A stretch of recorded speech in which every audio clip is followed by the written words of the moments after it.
जय श्री कृष्णा। प्रिय दर्शकों, भाई और बहनों, अष्टो चर्चा में आपका स्वागत है। मेरा आपको सादर नमस्कार।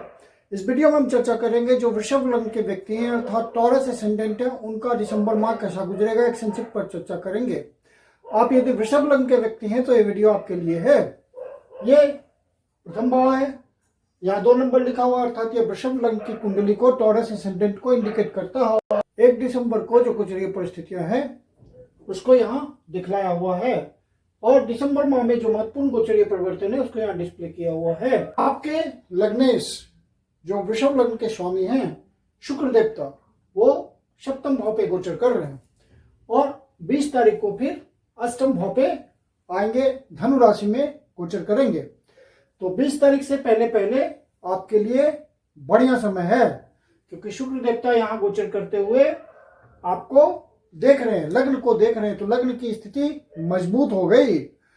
लग्नेश आपको स्वयं देख रहे हैं, लग्न आप हैं, तो आपकी पर्सनालिटी इंप्रूव होगी। और शुक्र देवता देख रहे हैं आपके लग्नेश, शुक्र के स्वभाव के अनुसार आपको एक अच्छी लाइफ स्टाइल इस समय पसंद होगा और आपके पर्सनालिटी में एक रिफाइनमेंट आएगा, परिष्कृत होंगे आप, पर्सनालिटी के प्रति इंप्रूवमेंट होगा वहां पे आपकी पर्सनालिटी में, और आपका रहन सहन भी उस तरह से हाई होगा। और शुक्र देवता यहां गोचर करते हुए ये आपके स्टेटस का भाव है, तो आपके स्टेटस को भी बढ़ाएंगे और लाइफ पार्टनर के प्रति आप बहुत ही उत्साहपूर्ण हो जाएंगे और वो समय बढ़िया कटेगा। शुक्र देवता जब यहां से निकल करके 20 तारीख को यहां गोचर करेंगे अष्टम भाव पे, तो आपको अपने स्वास्थ्य का ध्यान रखना है सबसे ज्यादा, और किसी तरह के चोट इंजुरी से बचना है, ड्राइविंग करते हुए ध्यान रखना है, और किसी भी अप डाउन्स मतलब ऐसे डिसीजंस नहीं लेने हैं जहां की आपको खतरा महसूस हो, वहां पे सावधान रहना है। फिर इस भाव से संबंधित जो भी काम धंधे हैं वहां आपको सफलता मिलेगी। जैसे आप हेवी इंडस्ट्रीज चलाते हैं, प्रोडक्शन यूनिट चलाते हैं, फैक्ट्री चलाते हैं, इन सब बातों में आपको फायदा मिलेगा। लिगेसी के किसी मामले में आपको सफलता मिल सकती है, कोई आपका पेमेंट रुका हुआ, ग्रेच्युटी, पेंशन इत्यादि का, तो वहां पे आपको अच्छे अवसर मिल सकते हैं, आपका काम बन सकता है। कोई रिसर्च एंड डेवलपमेंट का मामला होगा तो वहां पे आपको अचानक से सफलता मिल सकती है। तो ये सब शुक्र देवता आपको देंगे, और शुक्र देवता यहाँ से अचानक से धन भी आपको दे सकते हैं, क्योंकि यहाँ गोचर करते हुए आपके लग्नेश धन भाव को देख रहे हैं, तो अचानक से धन का भी आगमन हो सकता है। सेकंड भाव आपके बैंक बैलेंस का होता है, स्पीच वाणी का होता है, कुटुंबजनों का होता है इत्यादि।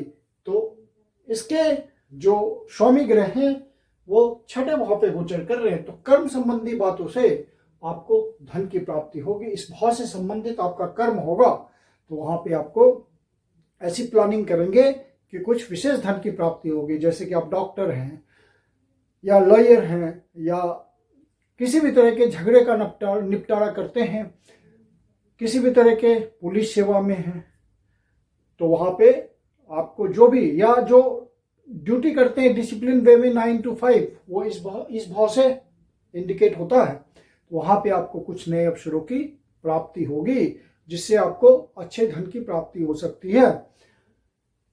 ये वाणी का भी भाव होता है, तो अपने कुटुंबजनों से किसी तरह का आप वाणी के थ्रू किसी तरह का डिस्कॉर्ड पैदा नहीं करेंगे, हमेशा ट्रांसपेरेंट रहेंगे और मधुरता से बात करेंगे, वाणी आपकी मधुर होनी चाहिए।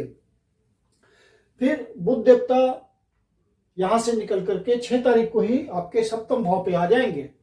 तो जो व्यक्ति व्यापार में लगे हुए हैं, क्योंकि ये भाव व्यापार का होता है, बिजनेस पार्टनरशिप का होता है, लाइफ पार्टनर का होता है, तो आपका जो बिजनेसमैन हैं उनको अपने प्लानिंग से कुछ विशेष धन की प्राप्ति हो सकती है, संचय कर सकते हैं, बैंक बैलेंस उनका बढ़ सकता है, कोई नया वेंचर खोल सकते हैं, कोई नई प्लानिंग कर सकते हैं। पार्टनरशिप में यदि बिजनेस चलता है तो वहां पे आपको कुछ विशेष अवसरों की प्राप्ति हो सकती है पार्टनरशिप में, और आपका धन बढ़ सकता है आपकी प्लानिंग के थ्रू, स्टेटस हाई हो सकता है।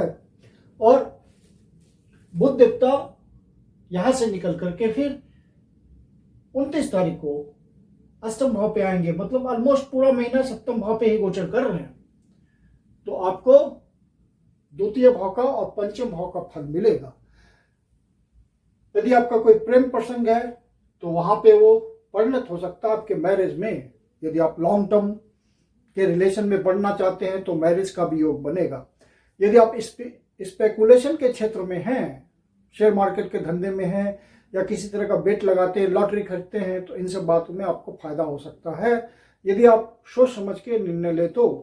और बुध देवता यहां गोचर करते हुए आपको लग्न को देख रहे हैं, तो आपकी व्यापारिक चतुराई को भी बढ़ा देंगे। समय और अवसर के अनुसार आप अपने डिसीजंस को ले पाएंगे। फिर सप्तम भाव पे सूर्य देवता गोचर कर रहे हैं, और यहाँ पे सूर्य देवता भी गोचर कर रहे हैं। मंगल देवता तो 7 तारीख से अष्टम भाव पे गोचर करेंगे। तो जब तक मंगल देवता यहाँ गोचर कर रहे हैं 6 तारीख तक, तो आपको लाइफ पार्टनर के प्रति किसी भी तरह के एग्रेशन में नहीं आना है, और आपको भी खुद एग्रेशन में नहीं आना है, और कोई डिसीजन एग्रेशन में नहीं लेना है, नहीं तो गलती हो सकती है। बाकी इन दिनों स्टेटस के हिसाब से आपको अच्छा फायदा मिलेगा। यदि आप कोई पब्लिक इंटरेक्शन में हैं, मतलब आपका काम धंधा ऐसा है कि पब्लिक के बीच रह करके आप अपना काम धंधा करते हैं, तो वहां पे आपको नए अवसरों की प्राप्ति हो सकती है। किसी तरह का आपको लाभ मिल सकता है, सरकारी अधिकारियों से लाभ मिल सकता है, छोटे भाई से लाभ मिल सकता है, या मेहनत के थ्रू कोई आपको विशेष फायदा मिल सकता है। और सूर्य देवता फिर 16 तारीख को यहां से निकल करके अष्टम भाव पे आ जाएंगे। तो ये सुख भाव के स्वामी हैं, तो आपको मेहनत ज्यादा करना पड़ेगा सुख के लिए। और जब तक 16 तारीख से पहले 15 तारीख तक सूर्य देवता का यहाँ गोचर आपको सुख में वृद्धि करेगा। यदि आप कोई वाहन खरीदना चाहते हैं, प्रॉपर्टी खरीदना चाहते हैं, पहले से प्रयास कर रहे हैं, तो सूर्य देवता आपको मदद करेंगे। किसी सरकारी अधिकारी से आपको मदद मिल सकती है। यदि आप बिजनेसमैन हैं और सरकारी अधिकारियों से आपको संपर्क साधना है, पहले से आप प्रयास कर रहे हैं, तो वहां पे आपको सफलता मिल सकती है, और अचानक से आपका बात काम बन सकता है। फिर मंगल देवता जब अष्टम भाव पे गोचर करेंगे 7 तारीख से, तो ये आपके सप्तम भाव के ही स्वामी होते हैं, और साथ में आपके 12वें भाव के भी स्वामी होते हैं। तो अष्टम भाव पे गोचर करते हुए इनका 12वें भाव से संबंध बनेगा। तो ये बाहर जाने के लिए, विदेश यात्रा के लिए, लंबी यात्रा के लिए एक शुभ अवसर है। आपको मौका मिल सकता है।